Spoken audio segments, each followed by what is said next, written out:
इस गांव में 50 से कम संख्या वाले विद्यालय हैं, उस विद्यालय को तोड़कर कहीं और मर्ज कर दिया जाए, यह शिक्षक संगठन काला कानून समझता है। अब उस विद्यालय में शिक्षक नहीं रहेंगे, किया जाएगा। अब बताइए वो बच्चे जाएंगे कि नहीं जाएंगे? आबादी 300 है, मुश्किल से वहाँ 40 बच्चे रहेंगे, ये मेरा अपना मानना दावा है।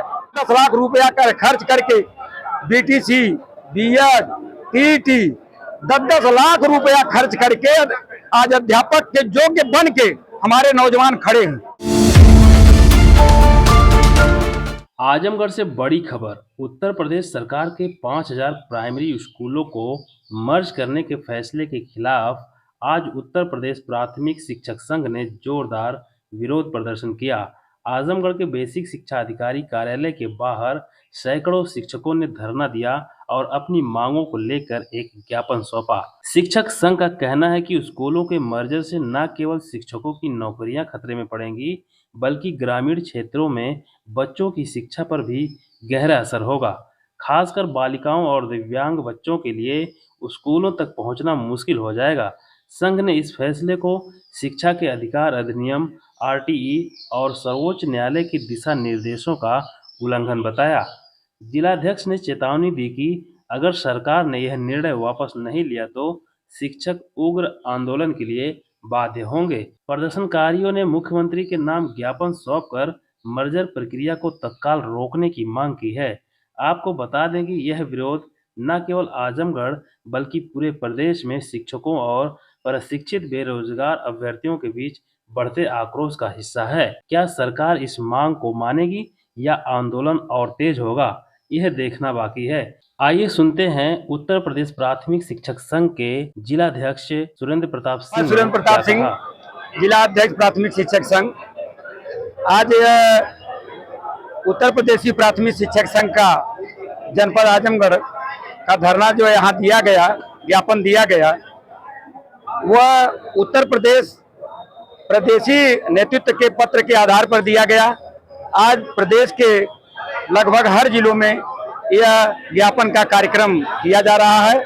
उसमें आजमगढ़ में हमारे नेतृत्व में, हमारे उत्तर प्रदेशीय प्राथमिक शिक्षक संघ के नेतृत्व में आज धरना और ज्ञापन का कार्यक्रम हुआ, जिसमें माननीय मुख्यमंत्री जी के नाम से हमने ज्ञापन दिया है कि अभी जल्द ही माननीय मुख्यमंत्री जी शासन में उनके सचिव द्वारा एक शासनादेश निर्गत किया गया है कि जिस गांव में 50 से कम संख्या वाले विद्यालय हैं, उस विद्यालय को तोड़कर कहीं और मर्ज कर दिया जाए और वहां के अध्यापक को कहीं और हटा के कर दिया जाए। जो यह शिक्षक संगठन काला कानून समझता है, इसलिए कि आप सब लोग जानते हैं, सरकार ने एक तरफ तो शिक्षा का मौलिक अधिकार अधिनियम बना के यह कहा कि गरीब के बच्चे के एक एक बच्चे के तहत हमारी सरकार शिक्षा देगी। बच्चों का मौलिक अधिकार है शिक्षा ग्रहण करना, और वह शिक्षा से एक तरफ ये मानक मानकर विद्यालय खोलना और दूसरे तरफ यह मानक मानकर कि यहाँ बच्चे कम हैं, विद्यालय को जो है सम्मिलित कर दिया जाए। इस तरह का तुगलकाली फरमान जो है सरकार द्वारा जो है जारी किया गया, उसमें अब उस विद्यालय में शिक्षक नहीं रहेंगे। अब शिक्षक नहीं रहेंगे, बच्चे नहीं रहेंगे, अब उनको अलग कर दिया जाएगा। अब बताइए वो बच्चे जाएंगे कि नहीं जाएंगे? पिछली सरकारों ने 300 की संख्या पर एक विद्यालय खोला था, जहां आबादी 300 है। तो जहां आबादी 300 है, मुश्किल से वहां 40 बच्चे रहेंगे, ये मेरा अपना मानना दावा है। 35 रहेंगे, 40 रहेंगे। अब आप एक तरफ तो 300 का आबादी का मुद्रा मान के विद्यालय खोले, एक अध्यापक पद सृजित किए, अब उनको सम्मिलित करके अध्यापक पद भी समाप्त कर रहे हो। तो अध्यापक पद समाप्त करने पे आपको बताऊं 500 अध्यापक आजमगढ़ में भी घट जा रहे हैं, 500 सम्मिलित हो जा रहे हैं। अब ये अध्यापक संख्या इनकी कम हो जाएगी। दूसरी बात यह है, वो बच्चे जो नहीं जाते थे अब कौन लेके जाएगा? कहाँ जाएंगे पढ़ने, किस मुद्रे में जाएंगे? अब ये तो सरकार बताएगी, आप लोग पूछेंगे। लेकिन हमारे अध्यापक घटते जा रहे हैं। आज अध्यापक को प्रशिक्षित करके केवल रास्ता दिखाया जा रहा है। 10-10 लाख रुपया खर्च करके बीटीसी, बीएड, टीटी 10-10 लाख रुपया खर्च करके आज अध्यापक के योग्य बन के हमारे नौजवान खड़े हैं। वो तैयार हैं कि हम कब अध्यापक हों, और उसी तैयारी में खड़े खड़े मैं तो धन्यवाद देना चाहता हूं बिहार सरकार को, जिसने उत्तर प्रदेश के हजारों नौजवानों को रोजगार दिया, शिक्षक बनाया। आज उत्तर प्रदेश की सरकार बिना भेदभाव के काम कर रही है, लेकिन मेरा अपना मानना है, दावा है कि सारे काम यहाँ भेदभाव से किए जा रहे हैं। शिक्षक घटने से आप सब जानते हैं उसका प्रभाव पड़ेगा शिक्षा पे भी। फिर कहेंगे ये शिक्षक क्या कर रहे हैं। मेरा तो अपना मानना, तोड़िए मत, संसाधन बढ़ाइए, उस विद्यालय में संसाधन दीजिए, उस विद्यालय को और गुणवत्तापूर्ण तो बताइए। बच्चे जहां तक हो सकेंगे, नहीं होंगे तो कम बच्चे शिक्षा से तो वंचित नहीं रहेंगे। और सरकार द्वारा जो अधिनियम लागू किया गया कि शिक्षा सबका अधिकार है, उसका भी तो पालन हो सके।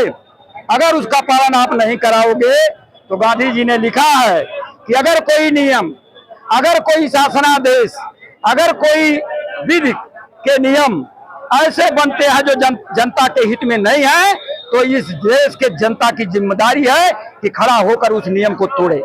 तो हम लोग अब उसके लिए खड़े हो गए हैं, आज धरना दिए, और इस नियम को तोड़ना होगा तो कल सड़क पे भी उतरने के लिए बाध्य हो जाएंगे सरकार के खिलाफ। ये हम लोगों का अपना मानना है, क्योंकि हमारे शिक्षक जाएंगे कहाँ? आप तो दिखाओगे कि सरप्लस हो गए शिक्षक, अब 500 कहाँ गए, बात को दिखाएंगे आप, और वो बच्चे कहाँ पढ़ेंगे? क्यों आपने विद्यालय खोला?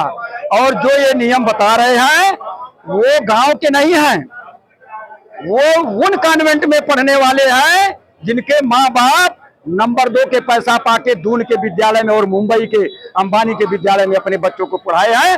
वो एसी में बैठे हैं, वो धरातल की बात नहीं जानते हैं, वो गांव की बात नहीं जान रहे हैं। हमको कह दिए बच्चे नहीं जाएंगे, आप स्कूल जाइए।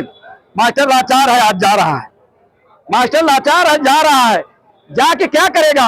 अरे एक दिन आप कहे होते जाइए विद्यालय साफ कर लीजिए, रजिस्टर बना लीजिए, लेकिन 15-15 दिन तक आप विद्यालय जाइए, काम कुछ मत करिए, लेकिन जाइए। तो इससे तो आप लोग भी बता सकते हैं कि सरकार की मानसिकता क्या है। ये पढ़ने पढ़ाने की मानसिकता थोड़ा है। 15 दिन तक स्कूल खोल के सारे लोग जाके बैठ रहे हैं, और इसके बाद फिर बच्चों को बुलाइए। तो सरकार के नियामक जो है एसी में बैठ के एक एक पत्र जारी कर रहे हैं। 15 साल हो गया हमारी पदोन्नत नहीं हुई पूरे उत्तर प्रदेश में। अब पदोन्नत नहीं हुई तो जब प्राइमरी का सहायक, जूनियर का सहायक बनेगा या प्राइमरी का हेडमास्टर बनेगा तो नीचे से संख्या आती है, तब नीचे नियुक्ति होती है। अब आप दिखा रहे हो कि जगह नहीं है, अरे प्रमोशन क्यों नहीं कर रहे हो? मैं आज आप लोगों के सामने कह रहा हूं विनम्र निवेदन के साथ, आज अगर ये प्रमोशन कर देंगे तो उत्तर प्रदेश में 1 लाख रिक्ति हो जाएगी, उसी दिन 1 लाख रिक्ति हो जाएगी। मेरा अपना मानना है, बड़ी पीड़ा है इस सरकार से। कहना कुछ और है, करना कुछ और है। तो भ्रष्टाचार इतना बढ़ गया है कि आप लोग भी बता दीजिए कि इस भ्रष्टाचार को माननीय योगी जी समझिए, केवल भेदभाव मत समझिए। नीचे से जब जो है खोखली होती चली जा रही है, इसको आपको समझना पड़ेगा और आपके लोगों को समझना पड़ेगा। उन नियामकों को जो पत्र लिख रहे हैं, जहां एक डायरेक्टर का पता है 4-4 डायरेक्टर हो गए, जहां एक मास्टर का पता खत्म हो गया, तो क्योंकि वो एसी में बैठ रहे हैं, वो समझा रहे हैं। उनको समझिए, जनता तो आपकी तरफ देख रही है। आगे आपको अगर आना है तो जनता का विश्वास पाना है, तो इस कानून कानून को समाप्त करना होगा। मैं आप सबके माध्यम से निवेदन करना चाहता हूँ। जय हिंद, जय शिक्षक। आइए आगे। क्या आपको लगता है सरकार जो है शिक्षा के क्षेत्र में प्राइवेटाइजेशन को बढ़ावा दे रही है? ये आप सब लोग समझ रहे हैं कि हाँ, ये मैंने कह दिया। आप लोग थोड़ा नौजवान है, थोड़ा सा आप लग रहे हैं, कुछ आप पुराने हैं। हमने हमेशा सरकार से लड़ा है जहां कोई बात हुई है। ये नहीं है कि मैं इनके खिलाफ बात कर रहा हूं। अरे हमने कल्याण सिंह के सरकार में वो तो कह रहे थे मास्टर रहेंगे नहीं, तब भी लड़ा है, डाइन कैडर घोषित कर दिए थे। हमने मुलायम सिंह जो है कायम नहीं मस्जिद देंगे, बात को दे दिए, सद्बुद्धि आ गई मास्टर कह के।